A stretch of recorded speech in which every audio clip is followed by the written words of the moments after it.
On stage, please welcome Chief Diversity, Inclusion, and Corporate Social Responsibility Officer at Bank of America, Cynthia Bowman. President and Chief Executive Officer of Bridgewater Interiors, Ron Hall.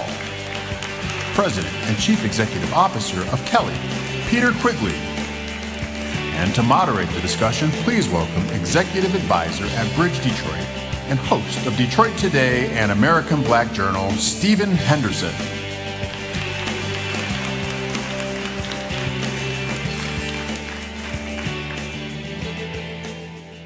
Okay, before we start, I just want to say, I'm a native Detroiter and someone who lives in the city now, raising my kids there. There's not another way to describe the feeling that you get watching this kind of data be presented about where you live and who you are, other than just devastation. It's not surprising, but it's a very stark look in the mirror. It's a very dark picture of what life is like in the city that I love. So really, really great presentation, but very difficult to sit through. Also want to talk to the audience just a little bit about how we're going to do this. We're going to have a conversation up here, but we're also going to take some questions from the audience, and you can participate by going to the conference app and clicking on agenda, select this forum, the intersection of business and equity objectives, select Q&A at the top of the screen, and submit your question, and then it'll show up on this iPad, and I can include you in our conversation up here. So I want to start with our panelists talking just a little about what we saw and how the work that you're doing in your businesses connects with the data, connects with these problems. Is it a driver of some of these problems, or is corporate America responsible for some of what we're seeing? And the work that you're doing, how does it push back? How does it push us in a different direction? Cynthia, I'll start with you. Well, first of all, thank you for having me. It's, sometimes, although the data is difficult, it's important because without some discomfort, there's not growth. So I'll start with that. But thank you for having me. I guess I'll start a little bit about and take an angle from Bank of America. And when you think about diversity and inclusion in context of the communities which we serve, I believe they go hand in hand. One of the things that we talk about at the bank is the power of and it's about driving profits and purpose. The purpose, as you heard from our CEO yesterday, is all about the work that we do to drive responsible growth that's in a sustainable way. That includes all the work that we do, not only for our employees, but in the community. I will tell you that it is absolutely driven from the top.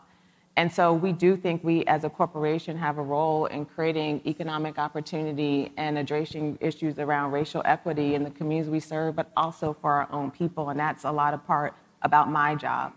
When I think specifically about what that means, it means it's embedded in business reviews, meaning diversity, equity, inclusion. It's in talent reviews. It's in performance management. And we hold leaders accountable. Brian's accountable to our board. It also means that we believe in both representation and inclusion, and also the outcomes that we drive in our community. Our organization is 50% women. We are 50% people of color. We look like the world we live in, and we want to look like the world we live in at every level, and that's why you see a diverse board. Our leadership team, you see Brian's leadership team is incredibly diverse.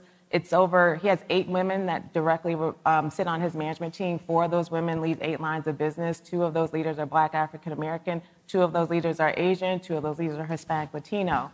So it's not about just talking the talk around it and looking at the data. It's about walking the walk and specifically implementing and holding ourselves accountable to drive progress.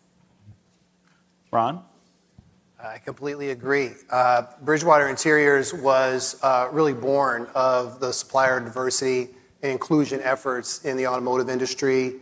We're headquartered in Detroit, down near the Ambassador Bridge. We employ about 1,400 or 1,500 people in the Metro Detroit area between our Detroit and Warren facilities. And from day one, it's been a part of the company's DNA to have strong representation at all ranks of the company, to demonstrate that you could employ an inner city workforce at the highest levels of manufacturing performance and deliver results to shareholders and stakeholders. We were talking a little bit backstage about the importance of leadership in driving these efforts and how if you have that, it really is possible. We have very similar numbers. Our senior leader team is extremely diverse, women, racial minority persons. We are strong. We lean in on corporate DE&I efforts. We're in a joint venture with Adient, large publicly traded firm, and frankly, I think are able to lead the way inside the enterprise to help demonstrate how some of these things can be done. Economic opportunity and greater economic equity is the last bastion of the civil rights movement. I was raised with that ideal. The company is based on those ideals, and we're really proud of the fact that we provide a lot of solid middle-class jobs with great benefits and tuition reimbursement and all these other things for our employees. I'm especially proud of the fact, as we talk about providing equity and pathways up, that more than 40% of my management team is comprised of former hourly team members, and we're completely unionized in our Michigan facilities. And so, these things are possible when you talk about the power of and. You can be union and deliver great results. You can be union and have great labor management relations. You can perform at the highest levels in a very technical space within the industry, even though it hasn't been done in some of these areas where people haven't had access to these jobs before. Camille, I'm going to come back to you, but Peter. Yeah, thank you, and good morning, everyone. It's great to be on this panel. I think it's appropriate for me to maybe just call out the Chamber for having me on this panel, this being a Gallup presentation on Black voices, and in particular Black voices in Detroit. When it comes to voices, mine is not black. I hear one of my kids telling me, "Thank you, Captain Obvious." But I think it's really important, and if there's anything that speaks to the power of and, I believe deeply that people who look like me and have position like me need to not only be part of this conversation, but to be held accountable for the outcomes. And I implore those of you who are not invested in this conversation to become invested in this conversation, because it's not only important for Detroit, it's important for the region, it's important for the country, so we all have a stake. And getting back to the question about how business and this important issue intersects, Kelly is a big company. We have thousands of employees. We operate in almost every state in the country. We work with for-profit companies, not-for-profit companies, governments. We're the largest provider of substitute teachers in the U.S. So we have broad exposure. And I can tell you unequivocally that the best performing companies that we deal with, more than 10,000, are those that have embraced the idea that opening up opportunity for more people is good business. It's the right thing to do, of course, but it's also good business.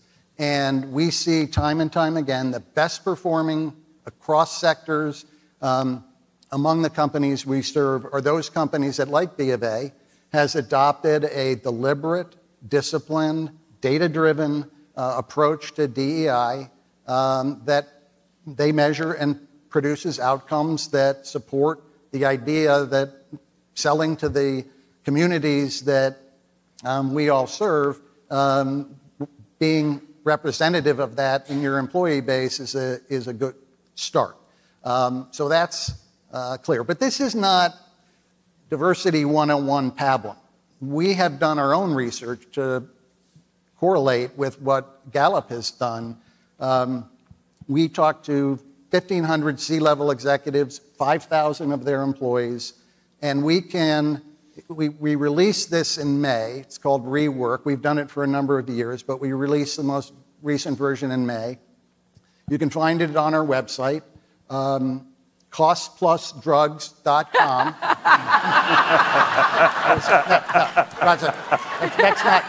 It was a different panel.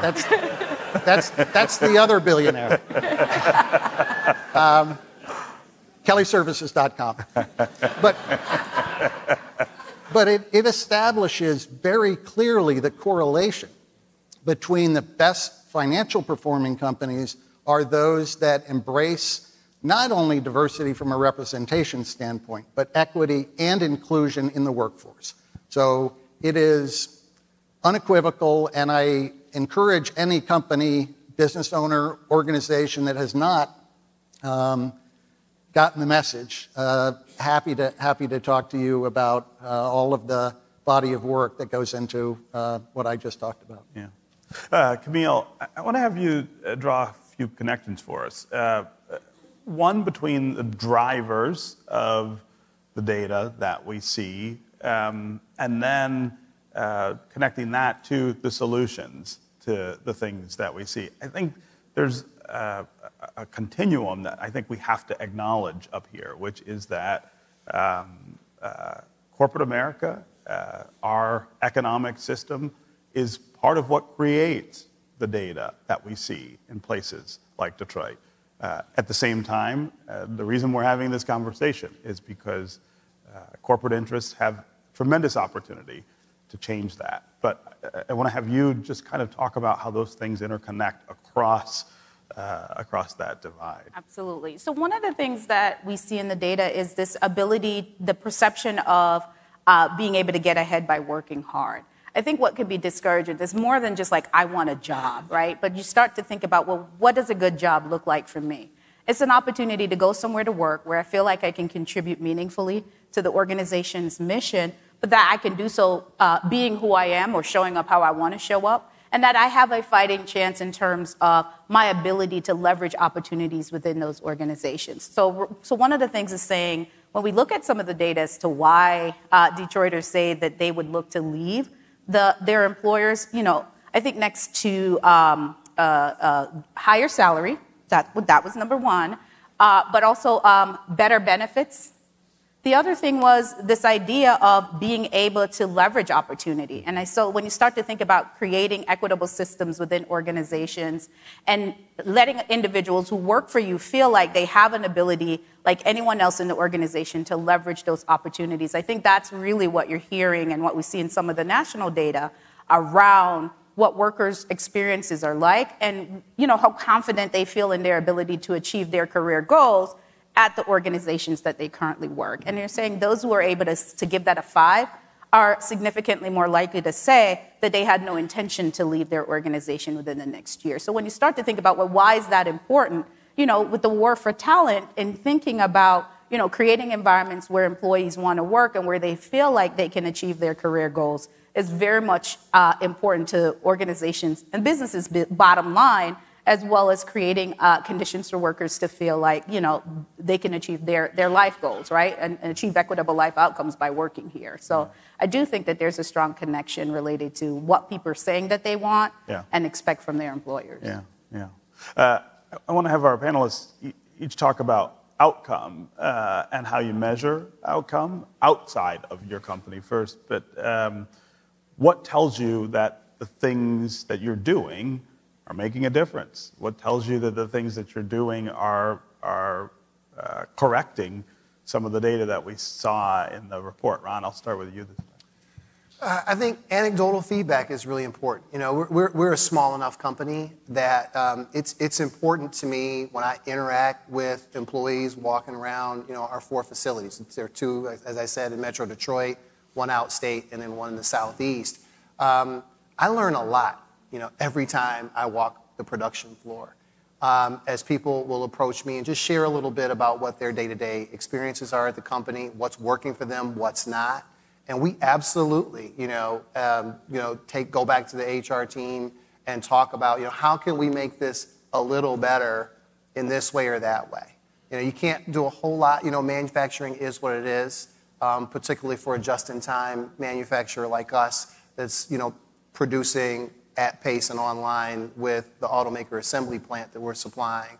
But you have to try to keep people engaged, I think, by responding to the things that matter to them. So, for example, we years ago began allocating a portion of our discretionary budget for employee teams to decide how we would support the communities, right? We want to support the organizations that you're involved in away from work. We want to support the organizations that are important to you. Here's the mission of our community relations team. What do you think of that? We donate a lot of money for education causes because that really resonates with employees, for example. Like, how can we do some things beyond, being able to raise wages, which, are never as high as any of us want. I tell people all the time, I'd love to be able to pay everybody $35 an hour to put car seats together, but that's not the way the business model works. And I don't want to apologize for what the business model is. This is where we are. And so how do we make this workable so that you want to come here every day and do a great job and that you leave here knowing that your contributions mattered? A lot of it's just that at-the-margin employee engagement stuff. So your business is in a community. It's in a pretty tight-knit community in the city of Detroit. Talk about how this plays out in the relationship between the business and the folks who live near you. Well, I want to say this carefully because I know Frank Venegas is in the audience. I was going to say, he's Frank's the here mayor of somewhere, Southwest right? Detroit for sure. And hey, we have learned a lot following Ideal Group's, example. I mean, I think they have been, the corporate leaders of that side of town. And when, they call and say, hey, we're going to sign up to support this or support that, and we want the business community to rally, we always rally to what they're doing. And there are a few other firms like that. And we like to think, there's some things that we lead on and support, that other business community members will come and support.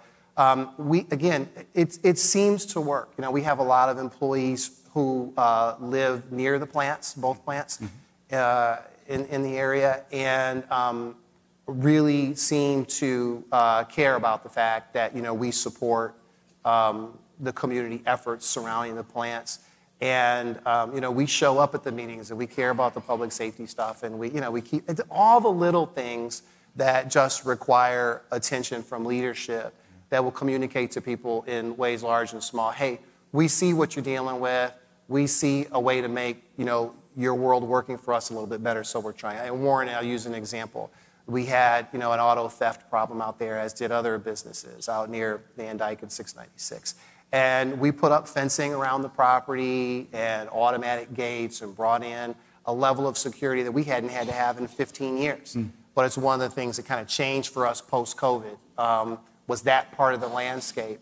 And it was important to me that the employees see us respond to that, fairly immediately. That's an investment, but I think those are the ways, you communicate to people that, again, hey, what you do here matters. And, we care about everything that's going on with you, not only about the output going out the doors. Yeah. Peter, external outcomes that tell you that what you're doing is working. Yeah, so thank you. Kelly's in a slightly unique position because we have more than 7,000 full-time employees, but we also put about 350,000 people to work, and about 50 to 60,000 people find permanent work through Kelly. So we have a very broad touch point to the labor community. Camille mentioned the importance of DE&I in the workplace. One of the things I'm very passionate about, Kelly's very passionate about, is creating more access to meaningful work. So I want to get more people to the workplace so we can create a more equitable path. In 2020, we announced something called Equity at Work, which is a program designed to shed a spotlight on barriers to preventing more people from finding access to work. And I think the results today indicate that work is an important component. Economic opportunity, jobs and work is an important component of the success of a city, of a region, again, of a country. So Equity at Work focuses on things like requiring a 4-year degree when some other credential, a bachelor's degree, military service would qualify. automatically disqualifying one of the 75 million Americans that have some blemish on their criminal record, having drug requirements or drug screening requirements that eliminate automatically 30%. That's all good, but the connection to what we're talking about today is a lot of the people who are most impacted by those barriers are people of color. It's just a simple mathematical truth. So when companies close the top of the funnel because of one of those reasons, they're preventing more people of color to have the opportunity to work. And regardless of political affiliation, I think we can all agree that a job is good for a person, their family, the community, the country, the economy. So we were and have been very pleased with the results for that. But getting back to the question about measurement, we didn't really have a way to measure it.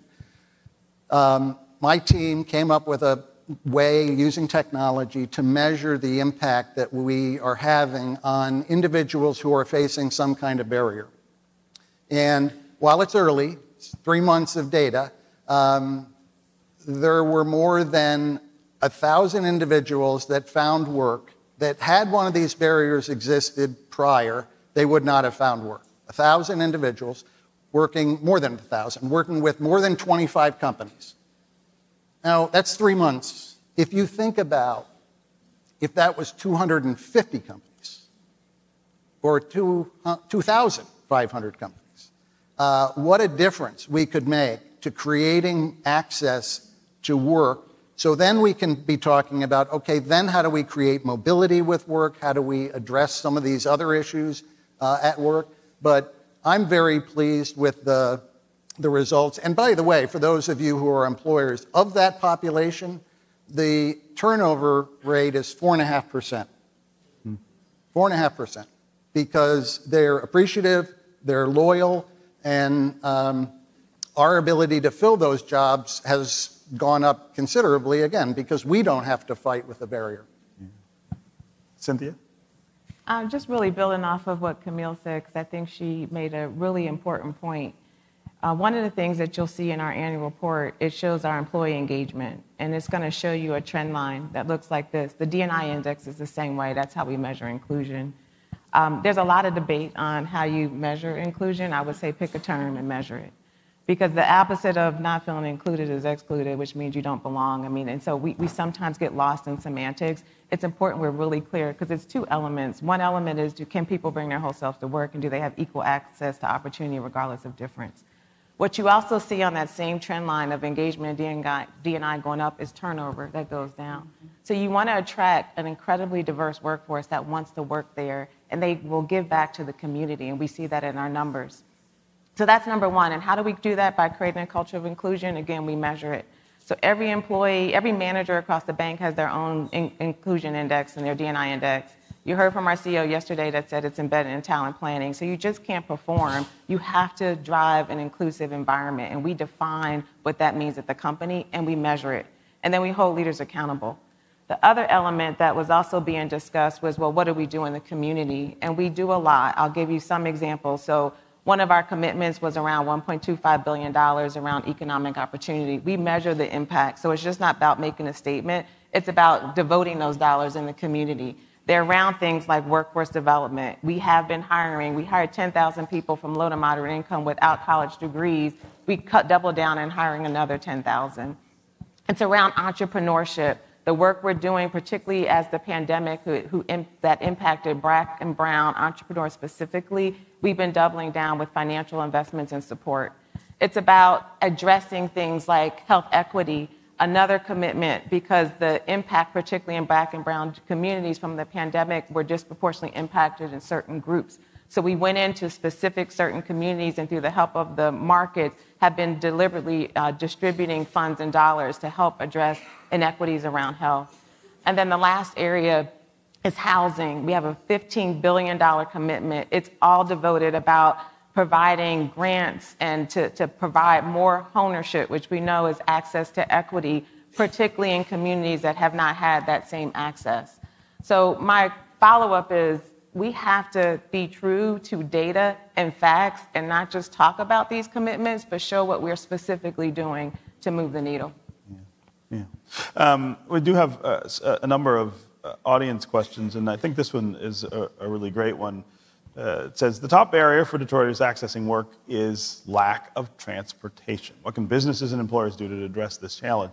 And the reason I think that's a great question is because, as the data shows in the survey, this is a really complex set of issues that all tie themselves up together in the knots to hold people back from opportunity. It may not be obvious to a lot of employers that transportation is something they need to be focused on to give people opportunity to get to work. It's not a traditional role necessarily of companies, but it matters in places like Detroit. So I wonder what you make of that suggestion. I'll start with you this time, Peter. Yeah, so we don't have a lot of experience in Detroit with respect to solving that problem, but working with other companies who have high concentrations of potential employees in an environment and a commuting requirement where there's not mass transportation. We have worked with them to create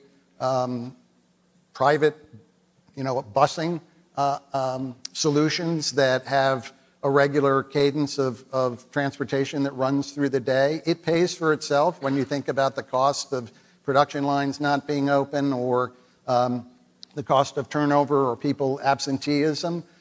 We also have had some clients that have gotten very creative with including either an Uber or a Lyft ride as part of compensation or as part of the package so that individuals can take advantage of that. If it's available, it's not available everywhere, but if it's available so they can get to work without having to worry about whatever the cost is, and the employer builds that into the economic equation. And while I wouldn't say that's widespread, people are thinking about this issue. And again, I don't have a solution for Detroit per se, but I think there's opportunity to come up with creative solutions in the right situation. I'd like to elevate maybe the question just a little bit around a full suite of benefits.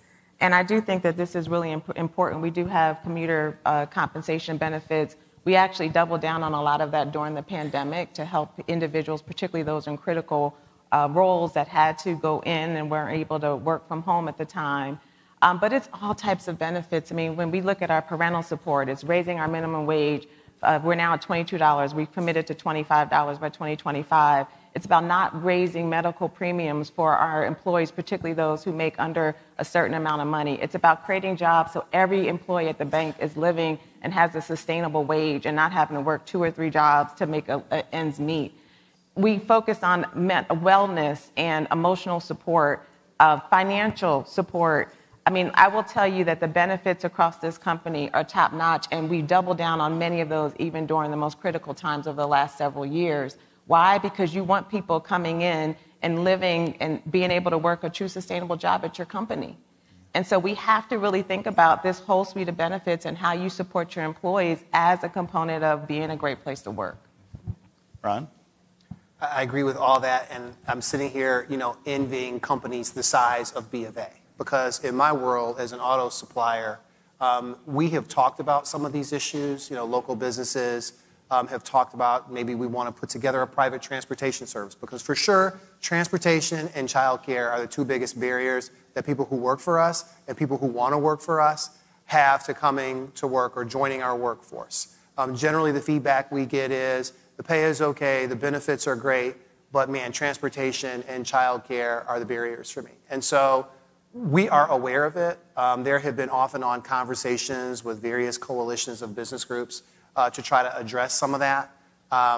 So I'll own it a little and say I have not been smart enough to yet figure out how to make the cost part of the model work. The state has come up with a program where they'll pay, a third of child care fees in certain instances. Well, $3,500, per child when I've got separate collective bargaining agreements at each facility is, a lot to navigate in, the low margin world of automotive, commoditized space. And so I think that, and I've seen this with larger efforts in the industry, when the OEs say, okay, this needs to happen, when General Motors or Ford or Stellantis or whomever says, we want to see this happen for our employees, and we expect suppliers to adopt these approaches as well. And yes, we understand we'll have to make some room in the purchase order for that. That's when it'll happen. Yeah. True. I would say to the transit question in particular, one thing that I think could be really powerful is the voice that you guys have and the influence that you can have over the public process, right? What are we all doing up here? This is where we bring business and government and philanthropic leaders together, supposedly to solve our problems. You have tremendous access to the people who make decisions about public transit in our region and our state. Of course, it is abhorrent in the city of Detroit. You have a lot more opportunity than a lot of people to be able to make the case for that being better. Last question. Someone was moved by Peter's comments about white leadership on this issue. They wonder how we get more people to have the courage to do that. That does take some courage for white folks to say, look, this is our problem as much as anybody else's. It doesn't happen all the time. So I wonder what each of you think we can do to, again, encourage more people to be in this space. Cynthia? There was a piece in LinkedIn that I wrote around sort of after George Floyd, and it was around what do we tell our children. And at the time, it was because my son, I have 4 children, 2 of them are boys, two females, but my son at the time, when we were living in New York, told me he was afraid to walk to summer camp. And that was because he was seeing what was going on in the world. That was the Pulse nightclub shooting years that impacted the LGBTQ+, plus the Hispanic community. I think that was Alton Sterling and Philando Castile. There were the police officers, but he was seeing sort of this loss of life. And then I think he started to see him as a black man in society. And the whole piece was around we each have a role. We can look to corporations, all these leaders are doing their part, but what are we each doing individually within our own circle of influence? And the question is, if we either think that there's truly inclusive environments for all or not, but silence, I think Dr. Martin Luther King was the one who said, I not only hear the words of my enemies, but the silence of my friends. And I think it's really important to understand that in this moment, particularly it's super polarized, I understand that. But we each have a voice, we each have a responsibility, we each have a cause, and we could do our part to truly create inclusion for all if we believe that that doesn't exist. So I think it starts with each one of us in the room, understanding what our role is.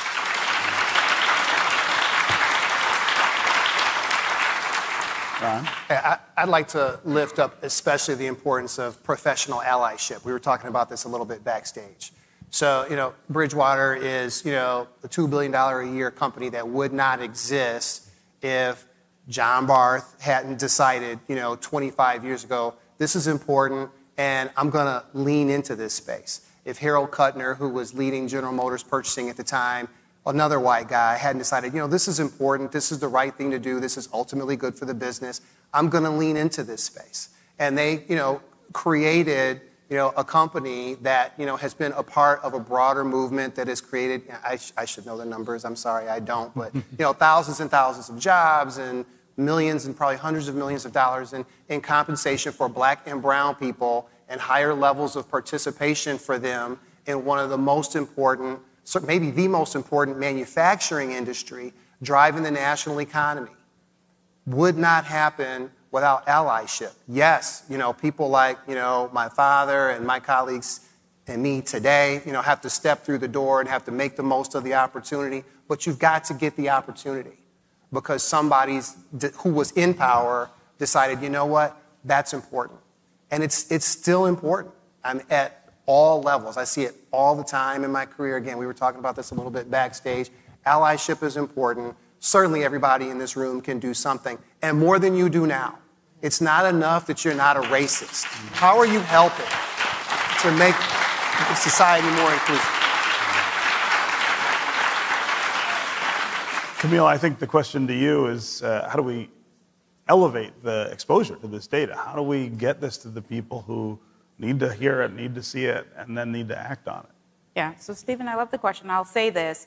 Contemplation is a luxury and a privilege, and I think if we all can acknowledge that the ability to contemplate, am I courageous enough? Do I have the ability to, is a luxury, because when you think about work around equity, if you're in a position to do that, it means you're not the one that is feeling the brunt of the inequities that exist in our society. So I would say that contemplation is a luxury, but I'll also say it's democratizing expertise. And then that's why we think about the data that we are collecting and the work that we're doing to amplifying resident voices or amplifying those who are having those experiences into these conversations, I think is a way to do that in the exposure. Because oftentimes we'll all come here and all of the experts and the policy heads and the leaders will talk about it. How can we center resident voices into these conversations, I think is a way to kind of elevate people's experiences into decision making.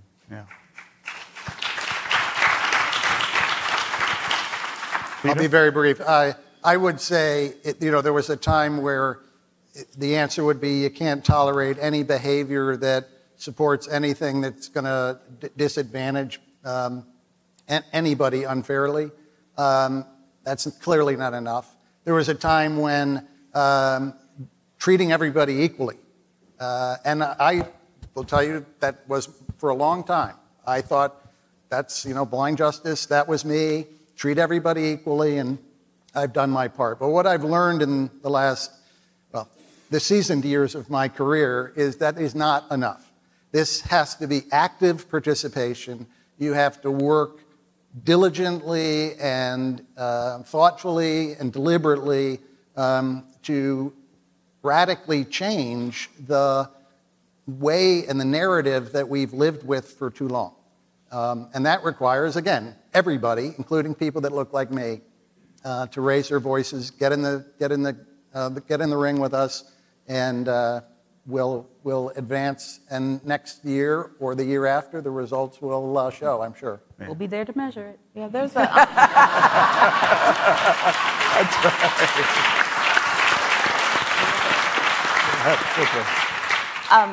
One of the things I think to the point we have to address is this theory of like a zero-sum game and as it relates to diversity and inclusion.